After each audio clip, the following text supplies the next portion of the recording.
नमस्कार। Between the lines with Niranjan में हम बात करेंगे आज झांगुर बाबा की। झांगुर यानी कि जलालुद्दीन, उसका नेटवर्क। जो ईडी की जांच हो रही है उससे जो बातें सामने आ रही है बहुत ही चौंकाने वाली है। एक मिशन गजवा-ए हिंद है। गजवा-ए हिंद यानी कि हिंदुस्तान में शरिया शासन लागू करना। और ये जितने भी ऑर्गेनाइजेशन है, बड़े आतंकवादी ऑर्गेनाइजेशन भी, उसका भी एक रहा है गजवा-ए हिंद का उद्देश्य। और ये झांगुर बाबा है, जलालुद्दीन जो है, उस बड़े मिशन का, गजवा-ए हिंद के बड़े प्रोजेक्ट का एक छोटा सा मोहरा है, जिसकी ताकत को देख के उसको फंडिंग बढ़ती गई। और जो बात आ रही है अभी तक जांच में ईडी के पास जो पहुंची है, वो लगभग 500 करोड़ के विदेशी फंडिंग की बात है पिछले 2-3 सालों में। और इसके पहले थोड़ा सा गजवा-ए हिंद का बता देता हूं कि जो अलकायदा है, अलकायदा ने भी एक बनाया था अलग से संगठन, एक सब कॉन्टिनेंट के लिए, इंडियन सब कॉन्टिनेंट के लिए एक अलकायदा बनाया था। उसका एक अमीर नियुक्त किया था और उसने कहा था कि भारत और ये पूरे इलाके में एक पूरा का पूरा इस्लामिक शासन लागू करेंगे। और गजवा-ए हिंद उसने उसका नाम दिया था कि गजवा-ए हिंद लाएंगे यहाँ पे। और उस नेटवर्क के कई लोग झारखंड में, उत्तराखंड में और कई जगह शुरुआत में ही जैसे ही वो एकजुट हो रहे थे तो सुरक्षा एजेंसियों ने उनको ध्वस्त कर दिया। और आपको ध्यान होगा कि पिछले साल जुलाई में पटना में एक बड़ा जो है वो पकड़ा गया था जखीरा, 2023 में पकड़ा, 2 साल पहले। और वहां पे जो कागज मिले थे उसमें सीधे सीधे गजवा-ए हिंद का जिक्र था। और 2047 तक भारत को शरिया शासन वाला देश जो है वो बनाने का उसमें पूरा का पूरा ब्लूप्रिंट रखा हुआ था। और तमाम आतंकवादी वहां पे अरेस्ट हुए, पीएफआई से जुड़े हुए थे, बाद में पीएफआई पे बैन लगा। ये तमाम चीजें आप जानते हैं, यानी कि गजवा-ए हिंद कोई नई चीज नहीं है। और जो खाड़ी के देश में है वहां से उसको बड़े पैमाने पे फंडिंग होती है। और जो पीएफआई की फंडिंग थी उसकी जो ईडी की जांच हुई उसमें भी आ रहा था कि उसके जो यूएई, सऊदी अरब, कतर जैसे देशों से बड़े पैमाने पर उसकी फंडिंग होती थी। और फंडिंग के रास्ते कैसे कैसे थे और कैसे लखनऊ तक, पटना तक, बाकी जगह दिल्ली तक पैसे पहुंचते थे, ये तमाम चीजें अपनी चार्जशीट में ईडी ने खोल के रख दी थी। अब ये लग रहा है कि वो तो पैसे कम आते थे, वो तो करोड़, 2 करोड़, 4 करोड़ की बात थी, 120 करोड़ तक मैक्सिमम पहुंचा था पीएफआई का। और पीएफआई का पूरे देश में एक नेटवर्क दूसरे ढंग के बनाने की बात थी। लेकिन ये जो नेटवर्क है जलालुद्दीन का, झांगुर बाबा का, ये सीधे सीधे गजवा-ए हिंद से जुड़ा हुआ है। और 500 करोड़ की फंडिंग, 500 करोड़ की फंडिंग इधर पिछले 2-3 सालों में आप सोच सकते हैं। और सारी फंडिंग खाड़ी के देशों से हुई है। कुछ फंडिंग पाकिस्तान की बात आ रही है कि पाकिस्तान से भी कुछ लोगों ने दिया है गजवा-ए हिंद के लिए। और वो जो है 300 करोड़ तो नेपाल के रास्ते आया है, 200 करोड़ जो शारजाह में और दुबई में, ऐसे कई जगहों पे बैंक अकाउंट्स हैं। उन बैंक अकाउंट्स का ही पता चला है, लगभग 40 बैंक अकाउंट्स हैं जिसमें पैसे आते रहे हैं। और इन सब में पैसे जमा किए गए थे। और वो पैसे का उपयोग, ये नेटवर्क कोई छोटा मोटा नेटवर्क नहीं था इसका। आप ये सोच रहे हैं कि चलो उत्तर प्रदेश में है और उत्तर प्रदेश में अगर कुछ लड़कियों का मतांतरण करवा भी लिया इसने तो उससे गजवा-ए हिंद कैसे होगा। लेकिन मैं आपको थोड़ा सा आगे जाकर समझाऊंगा कि लड़कियों के मतांतरण के पीछे गजवा-ए हिंद की सोच क्या है और क्यों गजवा-ए हिंद में इसको अहमियत दी गई है। लेकिन उसके पहले बता दूं कि लगभग 200 एकड़ से ज्यादा जमीन इसने पुणे में भी ली थी। और इसका जो पूरा नेटवर्क है वो लगभग 571 जिलों में फैला हुआ था। पूरे देश के 571 जिले आप सोच सकते हैं। देश में कुल कितने जिले हैं? 763 या 764 जिले कुल हैं। यानी कि 2/3 जिलों से ज्यादा पर ये इसने अपना नेटवर्क फैला लिया था।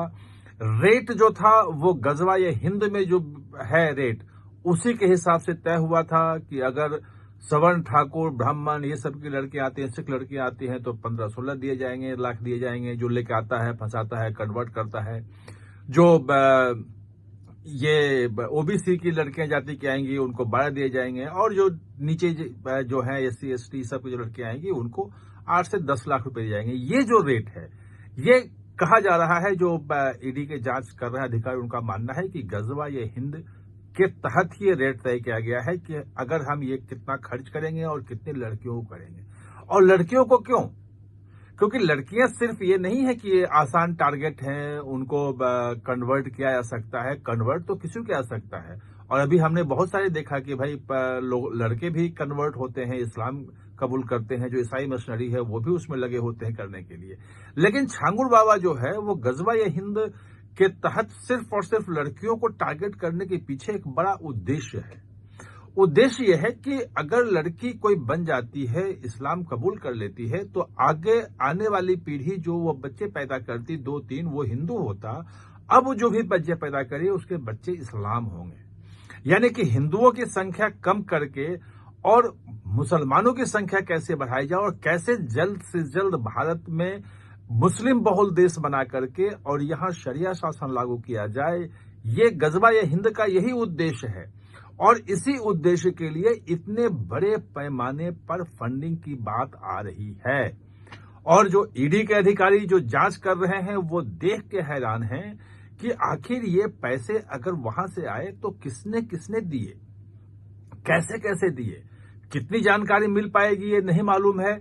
लेकिन ईडी के अधिकारियों का कहना है कि जो बैंकिंग चैनल से जो पैसे आए हैं उन पैसों के बारे में तो जानकारी मिल जाएगी, निश्चित रूप से मिलेगी कि कौन कौन कंपनियां हैं, कौन शेख हैं, कौन लोग हैं जो इस ढंग से भारत को एक इस्लामिक देश बनाने के लिए गजवा या हिंद के लिए फंडिंग कर रहे थे। 500 करोड़ की फंडिंग कर रहे थे, तो फंडिंग जारी थी। अगर इसमें जो उनका कहना है ईडी के अधिकारियों का कि जिस ढंग से फंडिंग आ रही थी, अगर ये प्रोजेक्ट चल रहा था और आगे जाता तो इसमें 10,000 20,000 करोड़ जितने भी पैसे खर्च होते उसमें उसकी फंडिंग की कमी नहीं थी, क्योंकि जैसे जैसे लड़कियों को कन्वर्ट करवा रहा था ये, इसकी फंडिंग बढ़ती जा रही थी, क्योंकि ये सबूत दे रहा था कि देखो ये लड़की हमने कन्वर्ट करवाई, इसको हमने मुस्लिम बनाया, इस लड़की को हमने मुस्लिम बनाया, और पूरे का पूरा इसकी रिपोर्ट होती थी। और इसके नेटवर्क में सब लोग थे, जिसमें आपको पता ही है कि किस ढंग से उसको मिट्टी पलटना यानी कि कन्वर्ट हो जाना, ये सब तमाम चीजें कोड वर्ड का इस्तेमाल करते थे ताकि लोगों को समझ में ना आए, और बड़े सलीके से करते थे। इनके नेटवर्क के जो लोग हैं वो उन कई लोगों के परिवार की जानकारी मिली है जिसने सिर्फ और सिर्फ हिंदी लड़कियों से शादी की है और उसको कन्वर्ट किया, उसको मुस्लिम बनाया है।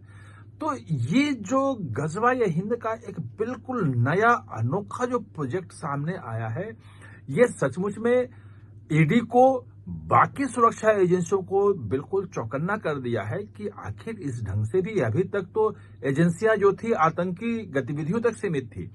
उसको लगता था कि भाई लश्करे तैयबा जो है वो भी खैर अलकायदा का पार्ट है, अलकायदा है या आईसिस जो है वो है इस्लामिक जो सल्तनत है, वो गजवा या हिंद की बात करेगा, वो इस्लामिक शासन लाने की बात करेगा। कई उससे जुड़े हुए मॉड्यूल जो हैं जो यहाँ काम कर रहे थे, आईसिस से भी जुड़े मॉड्यूल काम कर रहे थे, अलकायदा से जुड़े मॉड्यूल काम कर रहे थे, दक्षिण भारत में थे, वो सब एजेंसियों ने पकड़ लिया। ये आतंकियों का मॉड्यूल है जो कहीं बम फोड़ने में, कहीं दहशत फैलाने में इस ढंग का काम करते थे। उनपे तो एजेंसियों की सफलता मिल गई, लेकिन ये जो कन्वर्ट करने वाला लोगों के बीच में चोला पहन के एक धार्मिक व्यक्ति की पहचान बना करके जो काम कर रहा था गजवा ये हिंद के लिए, ये एक नया प्रयोग है और इसने एजेंसियों को हैरान कर दिया है। ईडी अब इस मामले की बिल्कुल तह तक जाने की तैयारी में है। वो ढूंढ रही है कि कौन कौन कहां और इससे जुड़े हुए लोग हैं जो कन्वर्ट के लिए, जो इसके भाई जो भी इसके नेटवर्क जुड़े थे लोग, सबको पैसे जाते थे। तो पैसे अगर खाते से गए हैं तो किस किस के पास पैसे गए, उसने कौन कौन सा काम किया, नेटवर्क पूरे देश में कहां तक फैला हुआ है, इसको एजेंसियां एसटीएफ तो कर ही रही है उत्तर प्रदेश की, लेकिन एसटीएफ की मदद के लिए सारी एजेंसियां जुट गई हैं और ईडी को इसे लगाया गया है कि ईडी का एक ऑल इंडिया नेटवर्क है हर जगह, और फंडिंग की जांच अगर हो रही है तो वो विदेश से लेकर के, नेपाल से लेके जहां कहीं भी उसको हवाला के थ्रू या कहीं से भी आ रहा हो, तो ईडी उस पे जांच करके उसका पता लगा सकती है, उसका खुलासा कर सकती है। देखना यह है कि ईडी की जांच में ये कैसे आता है, लेकिन अभी तक की जांच है उसे साफ है कि ये जो एक कट्टरपंथी मुसलमानों का एक जो भारत में इस्लामिक शासन स्थापित करने का गजवा ये हिंद प्रोजेक्ट है, जो झांगुर बाबा है, जलालुद्दीन है, उसका एक मोहरा है, एक पार्ट है। आप हमारे साथ चर्चा में जुड़े, इसके लिए बहुत बहुत धन्यवाद। और हां, चैनल को सब्सक्राइब करना ना भूलें, इसका बेल आइकन दबाएं ताकि नया वीडियो कोई भी आए तो उसका नोटिफिकेशन समय पे आपको मिल जाए।